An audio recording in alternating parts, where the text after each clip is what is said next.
This is Booking It to Financial Freedom, show number 10. One example he gave is the gym, and maybe you only go once or maybe twice a week. Does it actually make more sense to you to pay as you visit? Same with some of the TV subscriptions. You know, if you only watch a couple shows and you can pay for them by the shows rather than the subscription.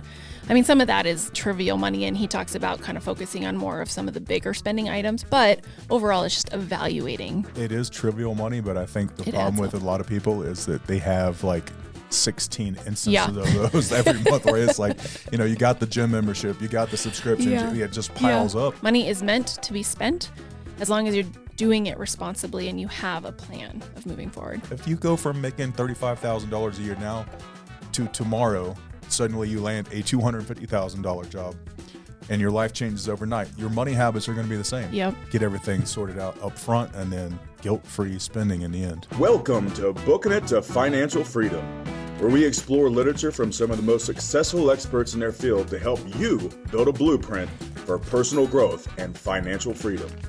Join us as we examine a new book every month and break down key concepts to help you get out of the rat race and on track to start building a life better than you ever imagined.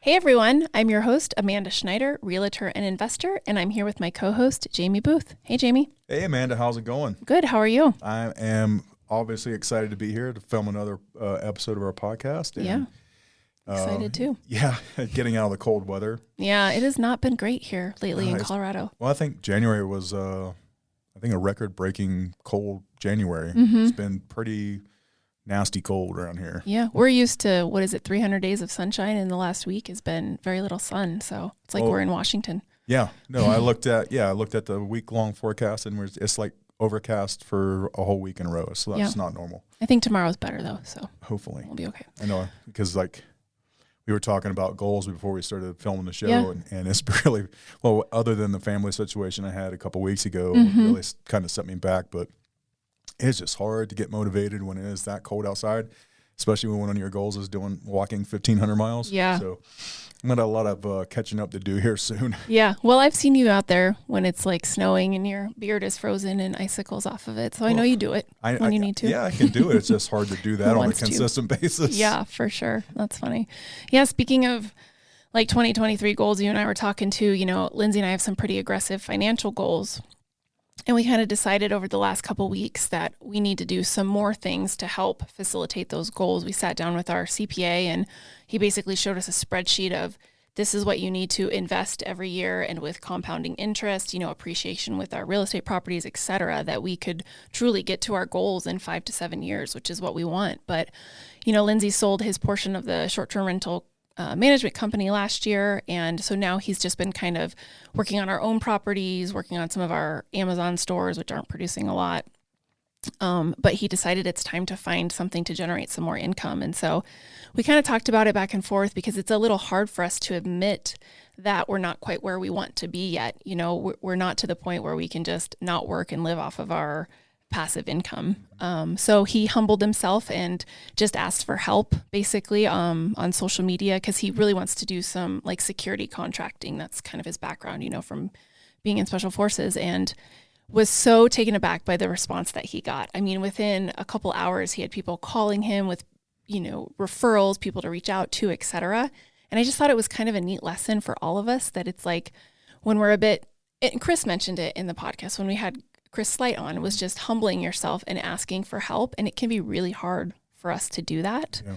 But when we do it, and especially when we surround ourselves with a great network, it's always an amazing outcome in the end. So. Yeah, no, that's really, really cool to see it, you know, come, you know, to reality. Yeah. Because you always hear in, you know, the real estate investing world where, you know, if you reach out to, you know, someone who's successful, more often than not, they're willing to help you out, you know, same thing. And especially with the special forces community, it's tight anyway. Absolutely. But yeah, it's really, really neat to see. Yeah. Just like I said, swallowing that pride and knowing that no one else is really judging you. Everyone truly wants to support you, especially when you surround yourself in a great network. Yeah. So. And again, that's the key, is surrounding yourself with the right people. Yeah. Awesome. Well, I'm excited to talk about the book today, especially this topic that Ramit brings up of conscious spending, which I think will really resonate with some of our listeners. I know it resonated with me. And he was talking about how, budgets don't really work. People try to set a budget. Yep. They don't find themselves, they're not tracking it. So maybe they've got their spreadsheet like I had, but then I wasn't actually tracking, well, what am I actually spending and am I following that budget? Right. And I think you were kind of talking about how it's like a diet. Yeah. When I read it, it always drives me nuts when people talk about diets, because believe it or not, we're all on a diet. It doesn't matter what you're eating. Yeah. If you're a cow, you're on a diet, right? You have a certain amount of whatever you're putting in your body, that's your diet. And I think that people really associate kind of like budget and diet. Those two words are like, people cringe when they hear them. Sounds like sacrifice. Right, sacrifice. But I really love his approach with his twist on it. I mean, at the end of the day, it's still a budget, right? Sure. But he puts the twist on it as a conscious spending plan. But the one part of the conscious spending plan is, your guilt-free spending money that he breaks down. We'll talk about that in a minute. But, he uses different examples of, people buying lavish things and all that stuff with their guilt-free money. So I like that idea. So you automate, basically boil it down as you automate your money into the 4 quadrants. Like I said, we'll talk about in a second. And then the money that's left over, your guilt-free money, you get to spend on anything you want, right? So you don't have to feel guilty about buying a $5 Starbucks or exactly whatever. Like you've got all your money set up, you're good to go. Yep. He basically says that society tries to teach us that we need to save, but nobody shows us how to spend. Yep. Which is, it's just so true. It's just a different way to look at it, but you do all of the responsible adult things first. And then what you have left over is your free spending money. Yeah. I think I think he talks about it as well as like, yeah, you get to spend all that money on whatever it is you want at the end of and after you've automated the rest of your money. But once that runs out, you have to have the discipline to exactly not rob Peter to pay Paul, right? Yeah, but it prevents you from just spending blindly. So the way a lot of us spend now is we just spend and then hope at the end of the month we can pay off our credit card bill or we have money left over or whatever, and we're not tracking any of it. Absolutely. Pay your bill, pay what you have to, and basically just blow the rest. But the way he breaks it down, and you can obviously find this chart in the book, but he says for your fixed costs, you can basically calculate 50 to 60% of your take home probably goes to those fixed costs, which is like your rent, your utilities, the things you have to pay off to survive. And then 10% should go to your investments, your retirement accounts, or any other, investments that you have. And then 5 to 10% should go to your savings goals. And that's for future larger items like vacations, saving for a house, a wedding, etc. And then after all that, you hopefully have around 20% or so left over that you can use for that guilt-free spending. But he talks about how it really needs to be stuff that you enjoy. And the way you get to that is by decreasing your spending on the stuff that doesn't matter to you so that you can increase your spending on the things that do matter to you. And one of the things he talks about with the saving goals is basically breaking that down into subcategories. Yes.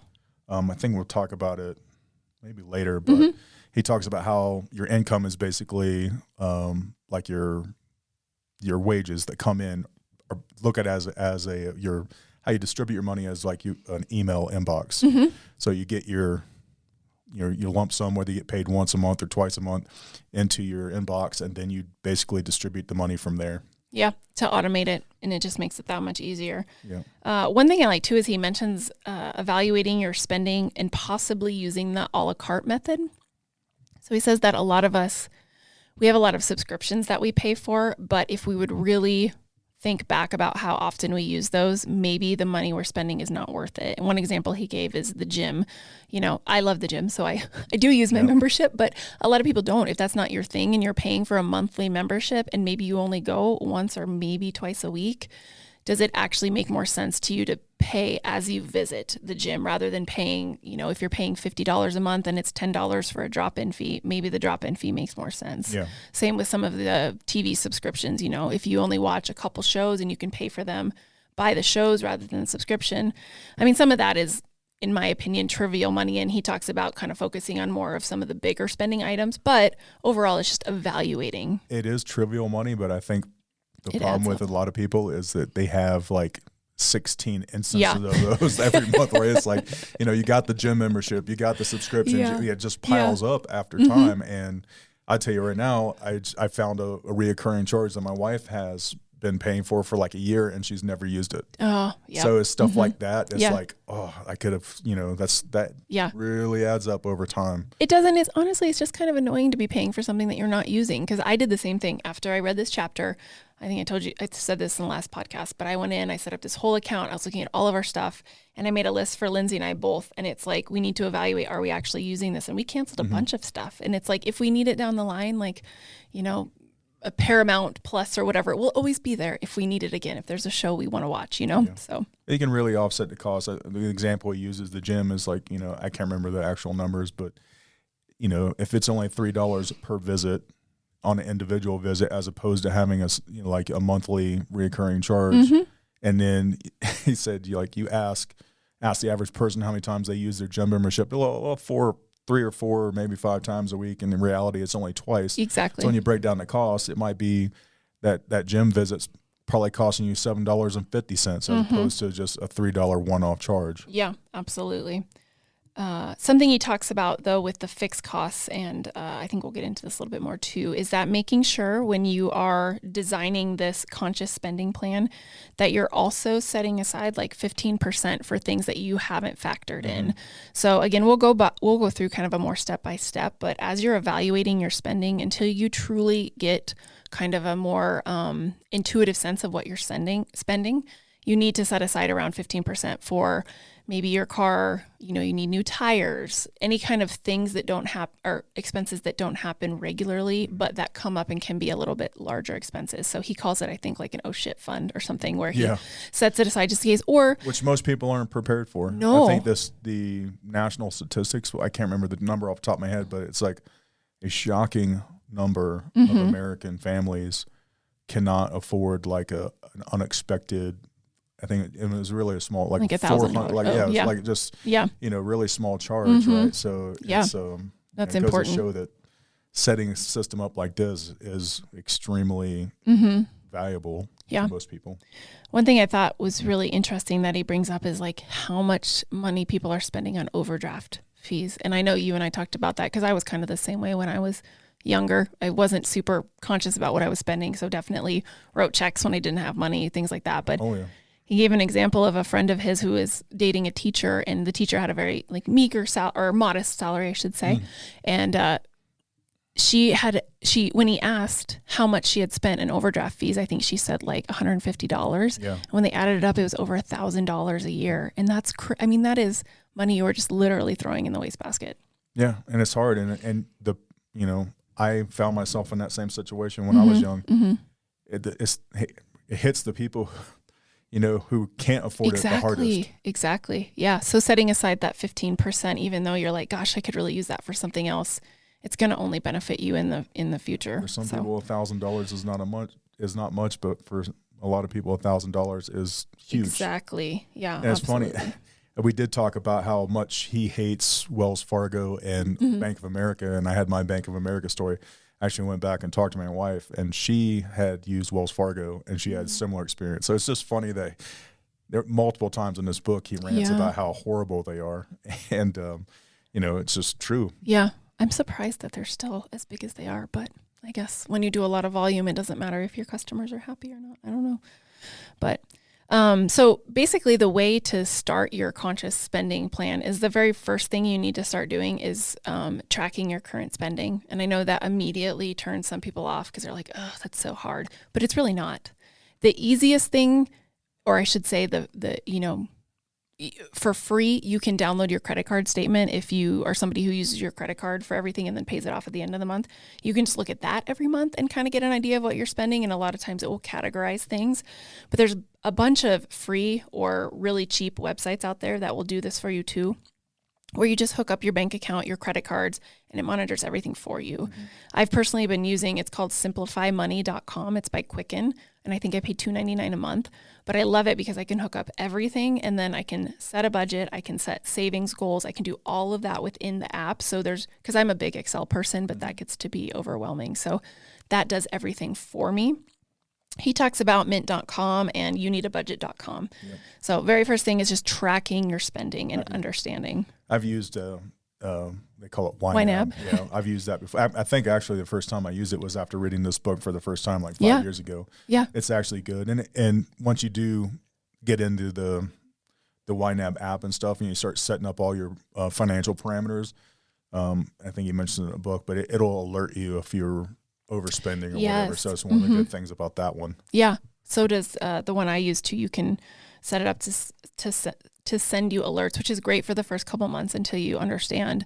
And he had mentioned in the book that what you need to do basically is do a halfway through the month check-in. And so if you've got one of these apps set up, it's March 15th, I can log in, like, here are my goals. Where am I in reaching those goals? If I've already overspent, now I just know for the rest of the month, maybe I have to say no to a dinner out or whatever to stay on track. Yeah, so and it's easier to say no to the dinner because you obviously have, a plan in place. I will say one thing we don't have listed here on our show notes is, I know I use USAA and a lot of veterans do. If you don't want to get into one of these apps and you want to just track your money, you have the ability to go, and I'm sure other banks are this way, but for USAA specifically, if you just monitor your charges, a lot of times it'll just come up as, a random gas charge at a gas station. But you can go in there and basically label it as, wherever you get your gas at normally, and then it'll start recognizes those charges in the future, and it will you can categorize your spending inside your bank account. Yes. So you can get pie charts and stuff as far as where your spending is going in some. Does YNAB do that? Because the Simplify one that I use will do that same thing. You can tag it and then it learns from those tags. Yeah, you can. Yeah. No, I think that. Actually, I don't want to speak untruthfully. It's been a while since I've used YNAB, but if I remember correctly, you can. Yeah. No, I'm sure most apps can do that. But I thought that was a huge eye-opener too, because, we had kind of our entertainment, eating out budget, that kind of stuff. So you can start to categorize that. And as I've done it now, the last few months, we've totally overspent on that. And that's what Ramit says, if that's something that's important to you, then that's fine. Like, leave your budget as that, but that means then you need to reduce in other areas. Well, yeah. I like the example. He actually tells, I think, 3 different stories of his friends who they all, they have their different things that they really are passionate about spending money. Like the one girl.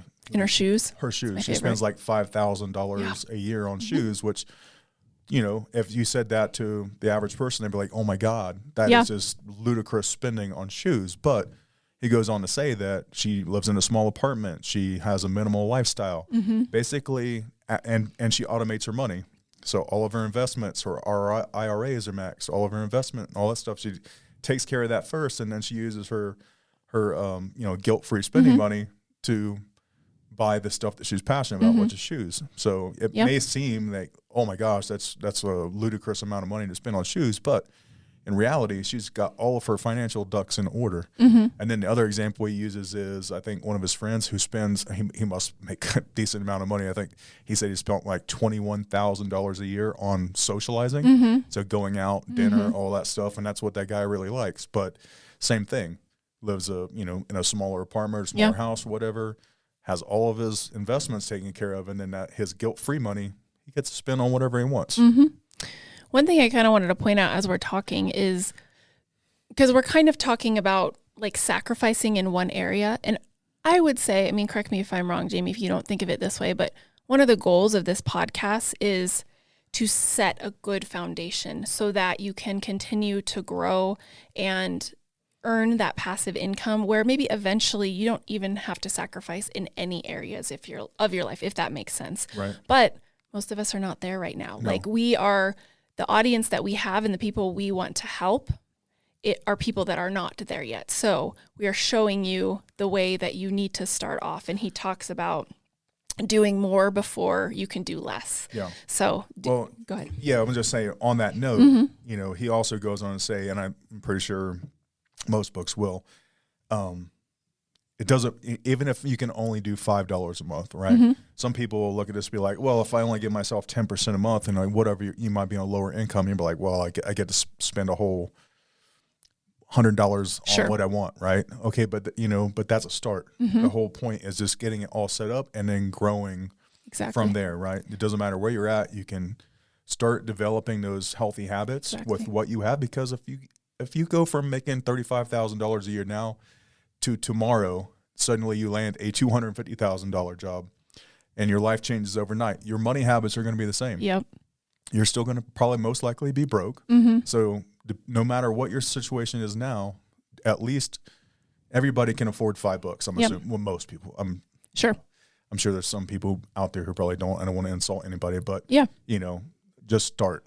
Just start putting these bricks into place, this financial foundation, and growing it. Yeah. Well, and to just work off of what you said too, like, if at the end of the month, all you have is $100 to freely spend with, at least you have that $100 to freely spend with, versus if that's your situation last month, previously you were probably overspending and you know, are in debt, etc. So if you get to the point where you do have extra money left over and you were never there before, that is an amazing start, and you just continue to build on that. And there's a huge psychological difference spending that $100, knowing that that's your $100 to spend and it doesn't matter, as opposed to spending the $100 thinking in the back of your head, oh, I probably can't pay that credit card bill now, right? Yeah. So get everything sorted out up front and then guilt-free spending in the end. Yeah. I still remember it was a couple years ago, Lindsay and I were out to eat, and one of our favorite places is Cowboy Star, which is a really nice steak place. House here. Yeah. And so we go there when we have things to celebrate, etc. But we were just talking about how we had gotten to the point in our life where we don't look at the prices on the menu anymore. And that was such an aha. I mean, obviously, we're not to the point where we can buy whatever we want whenever, but that was one of my early goals. Yeah, it was just I want to be able to not wonder what market value is, right? Exactly. You don't have to ask that. You're in a good place. I think Ramit says his goal was like being able to order an appetizer when he went out to eat. But it's just, you know, we love going out to eat and having a nice meal and having a bottle of wine. So being able to do that and not feel guilty about it and not be like, okay, the cheapest thing on the menu is the chicken and rice for $15. I guess I'll get that, you know? So just, that conscious spending really resonates with me, and it's something that we were kind of doing and not realizing it. And now with a plan moving forward, it's even better. So the next thing, real quick, he talks about paying yourself first. And so I wanted to kind of clarify when he talks about that, because paying yourself first actually means investing in yourself. So that means, you know, having the money for the fixed incomes and then fixed expenses, and then having the money to invest into your future self. So putting it into your 401k or whatever your investments is, that is the paying yourself first. I just wanted to make sure people understood that, instead of just like, oh, I paid my rent and now I have all this money left over. Now it all goes to me. It goes back to the golden rule of the 10%. You'll see this as a recurring theme in a lot of different financial, books. Always at a minimum 10%. That should be your baseline. Yes. And he does, I would go back and read, I think this is chapter 4, where he talks about if you don't make enough to follow this plan that he's kind of laid out, what you can do about that. And he has even scripts in there on how to negotiate a raise, which I think is amazing, because it's not something I've had to do for a long time, but it's scary. Showing what your worth is. And he even shows you how to basically take like a 3 to 6 month time frame and show your company what you're worth, to then go in and ask for that raise that you want. And then the other things are obviously like freelancing, if you can do anything like that, or any kind of side hustle just to get additional cash to help with these goals. Yeah, or even if you're working in a job, but not necessarily a corporation, like a business where like you're producing things and you can prove to the company like you're overproducing, right? In situations where you're not necessarily in a job environment like that, seek out additional responsibilities, right? So even if you're working at like a grocery store, seek out additional management responsibilities, or, just something out of your normal lane. Just don't go to your job 9 to 5, do the bare minimum, and then clock out and then expect a raise, right? He, even in this example he uses, like after you set the plan in place with your boss, you have to follow through, and you have to follow up, and you have to prove that you're actually doing the things you're doing. So even if you're not necessarily working for a money management corporation or something like that, where you're producing what the efforts directly result in commission or something. Yeah, like a commission-based job or something like that. Even if you're working a regular W-2 job, just seek out additional responsibility, do more. And if you get denied that raise, or for whatever reason, it's just not a possibility in your industry, then, that's maybe a time for a side hustle. And obviously we've all got different responsibilities. Maybe we have kids, et cetera, but it goes back to what we've talked about on other podcasts of if it's important, you'll make the time for it. Maybe you don't have time for TV or video games anymore, but you substitute that with, DoorDash or something. Yeah. It'd be a DoorDash. Yeah. It doesn't even necessarily be a side hustle.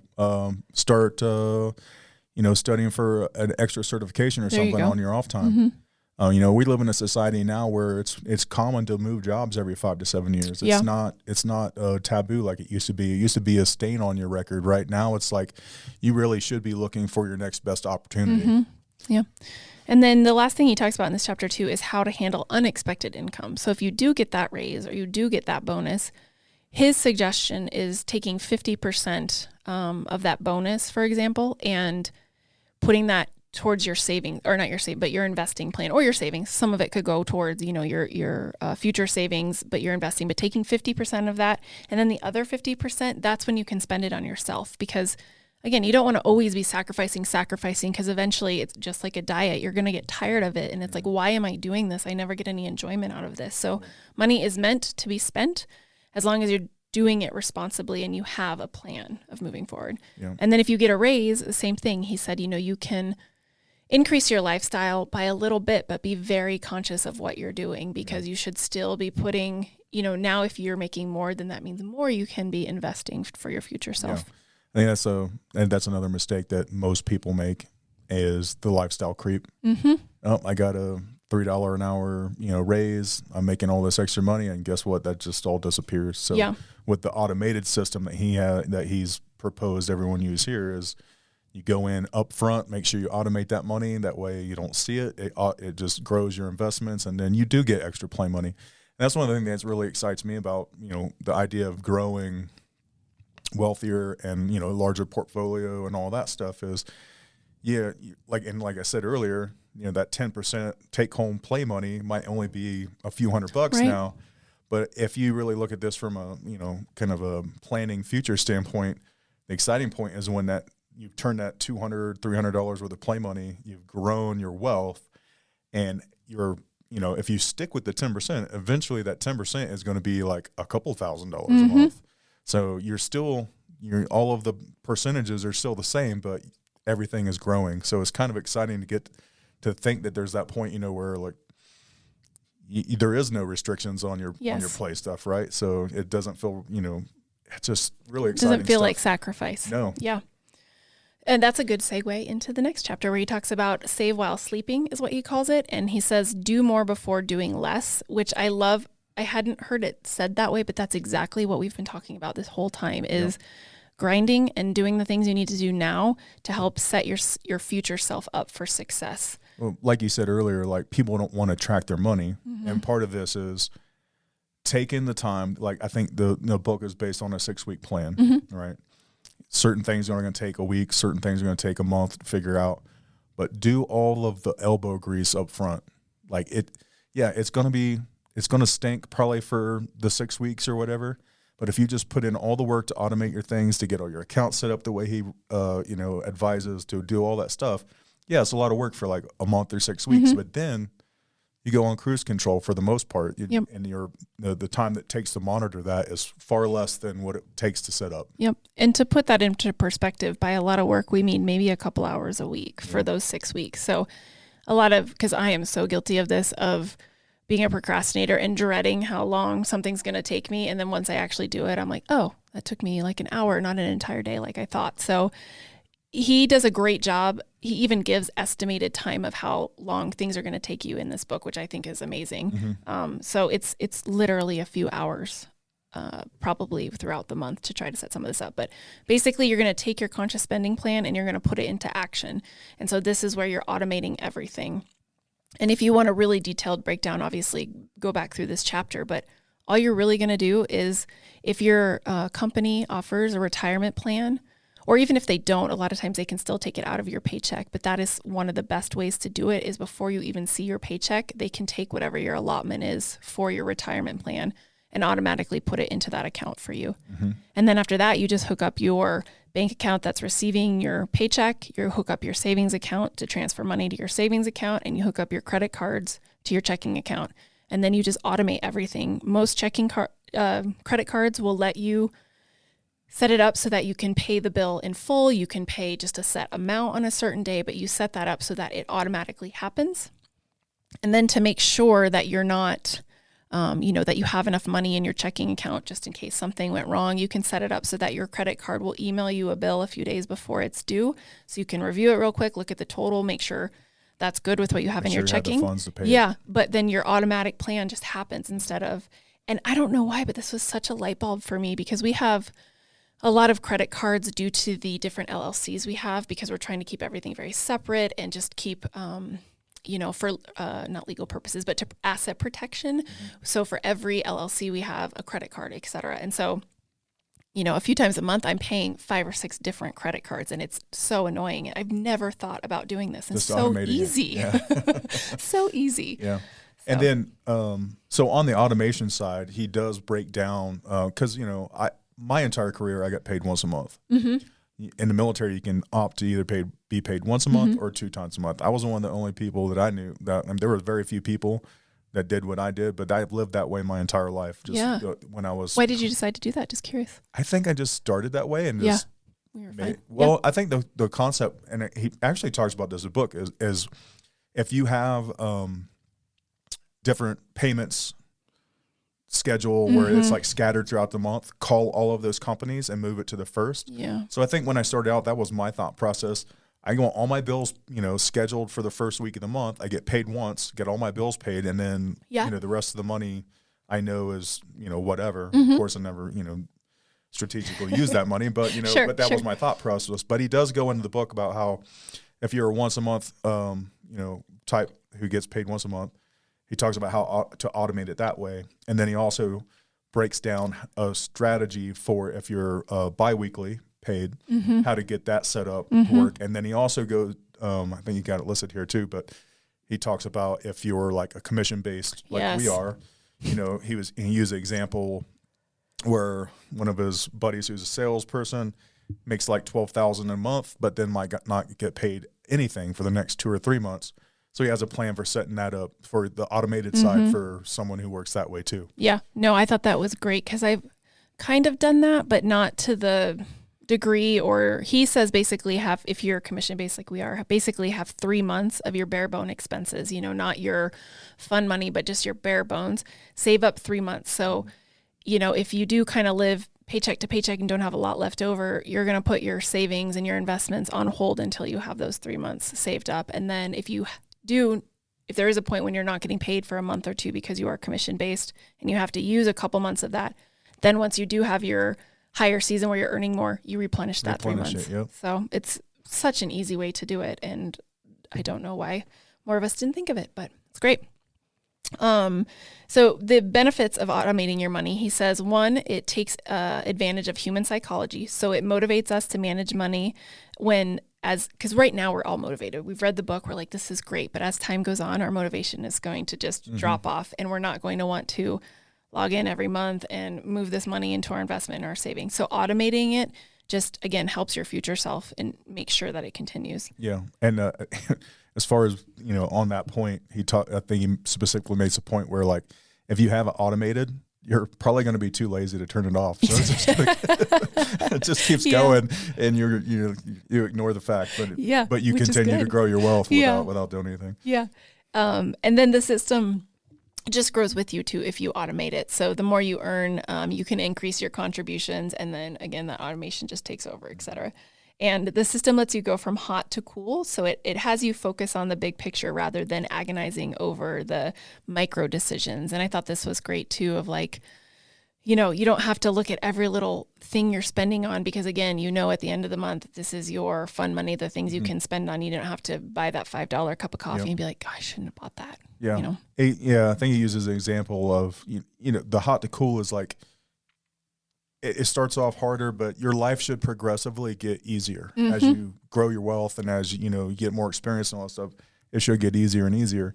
He uses the example of Mario Brothers. Yes. right? He's like, you're like, and Mario, if anybody's ever played Mario Brothers, like, it starts off, the levels are really simple and it gets harder and harder and harder. He's like, your life shouldn't be that way. It should be the opposite. It should be, starts off hard and it gets easier, as opposed to your life getting more complicated and harder as you get older. Yeah, that's a good analogy.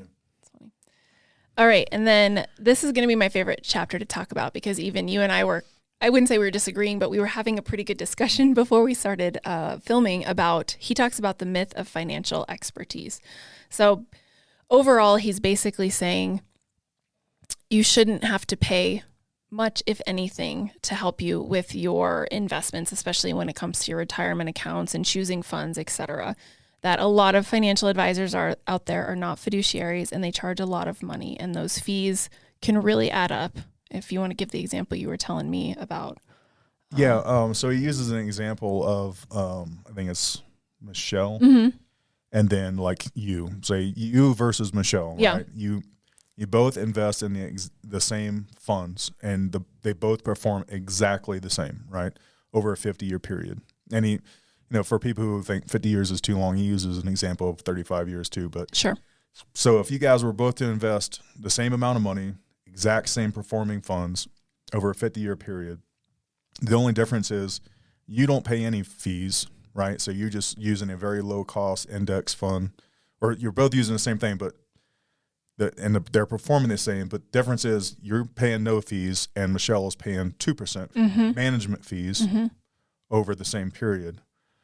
At the end of that 50-year period, Michelle would have 63% less of a return on her money. That's huge. That's more than half, right? So the point is, even a 1% fee, even though it seems very small, in the long run, especially when you start talking about exponential growth and the rule of 72 and all that stuff, is huge impact in the long run.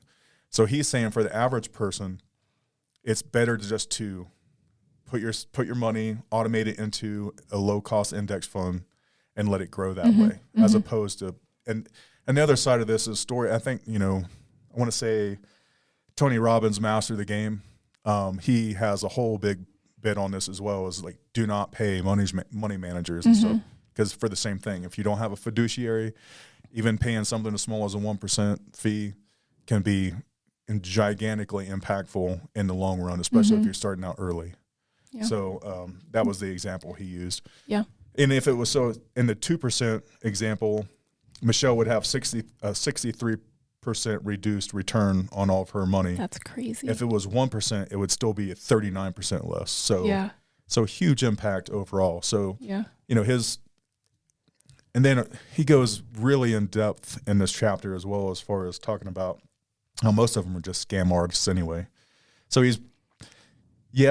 we can have an argument about like whether that's the most fruitful thing to do with your money by putting in low cost or higher risk, like Kiyosaki, who seeks out high returns. He's and we talked about this before too. He's in the game. He's got connection. He's rubbing shoulders with inside guys, so he's a lot more insightful. So I think that's a lot more advanced investing that like 95% of the general populace wouldn't be prepared to do. Yeah, and I agree with that. And I think when I initially read this chapter, kind of the way that he presents it is, you and I are commission-based. So anytime somebody is attacking somebody who is also commission-based, I immediately get defensive because I'm like, I also know how hard we work, and, we're experts in our field, et cetera, et cetera. Like, you can go on and on about people that are commission-based, but I immediately get defensive. But I agree too, like, you really have to do your due diligence and make sure that you are finding somebody that is working as a fiduciary. He even suggests seeing if there's somebody who charges flat rates. So the way that a lot of financial advisors work are they take a percentage of what you've got invested and what you're earning. So if you can find someone who's flat fee based, they can help advise you if needed. And he also talks about there is basically a time and a place for using a more advanced financial advisor, somebody who charges a little bit more. And his threshold is if you've got $1 million plus of assets, then maybe you need someone to help direct you a little bit more, which is where like the Robert Kiyosakis of the world, et cetera, come into play. But if you're just regular Joe Schmo starting out, you are losing so much money by somebody who takes 1% to 2% of your profits, and you're better off. And he really likes index funds because I guess, and I'm not an expert here because I don't really invest in the stock market, but index funds are computer generated. They basically just kind of choose some safer stocks that are known to kind of produce that 8% that we're used to in the stock market, et cetera. And it costs you very little. So yeah, all really interesting stuff. Yeah, he goes into mutual funds and how even those actively managed mutual funds can cost you a lot of money in the long run too. Mm-hmm. So, but you and I know we're on the same sheet of music here. Yes, you want to invest a certain percentage of your investment money into an index or whatever, right? It's all about diversifying your portfolio at the end of the day anyway. So you wouldn't want all your eggs in this basket. If it's all you can manage to do to get started investing, obviously you would want to take this route where you're at a minimum putting 10% into a low-cost index fund. Mm-hmm. But then as you start growing your wealth, you need to start thinking about branching out your portfolio into real estate, maybe a side business, all that stuff. So it's a good start for 95% of the people. Yeah. And I would say that's maybe where I feel that this book is lacking a little bit, but I'm not really sure that Ramit is talking to people more than the populace that's just getting started. Like that's his target market for this book is people who have never invested anything or saved anything. How do you get started? And then Robert Kiyosaki, Rich Dad, Poor Dad, we read in January, that's the next level of like, once you've got some of this figured out, you're tracking your spending, you've got this extra money, here are some other things you can invest in. Because what I don't love about what Ramit kind of says is to have a rich life, like I would have had to start when I was 20 doing these things. Like I'm in my 40s. So if I would just invest in the stock market at 8%, of course it depends how much I'd have.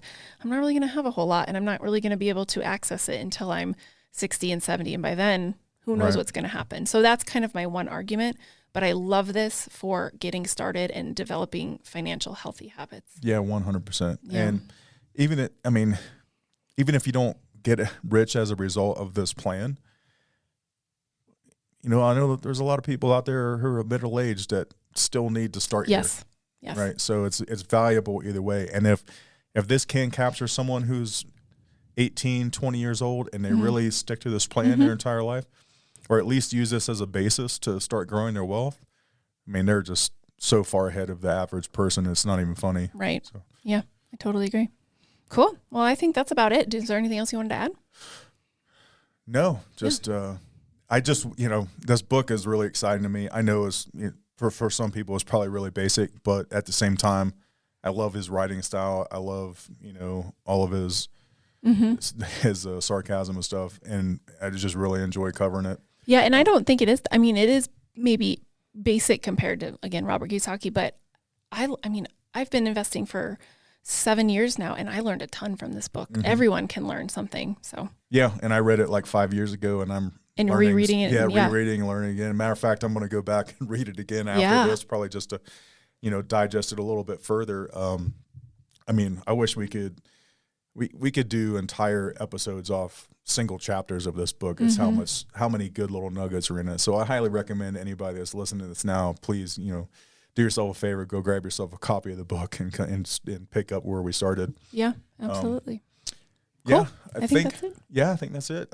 So if you liked what you heard today, please help us out by, going on YouTube and all of the other social media sides of this and give us a like, a review, a share. Please, we're going to look for maybe adding a little bit to the show as well. So if you guys have any questions for us, please leave comments on YouTube or wherever else you can, and we'll start looking at maybe asking or answering some people's questions. So yeah, I always leave our website, which has our contact information, so you can contact us via text or email too. So if there's specific questions you have about the books or just anything, feel free to ask, and we'd be happy to answer it during the podcast. Yeah, no, I think it'd be a really exciting aspect of the show. So. Great. All right. Well, tune in next week when we go through, let's see, it would be chapters probably 6 or 7, I think, to 9. So we're going to basically cover the rest of the book.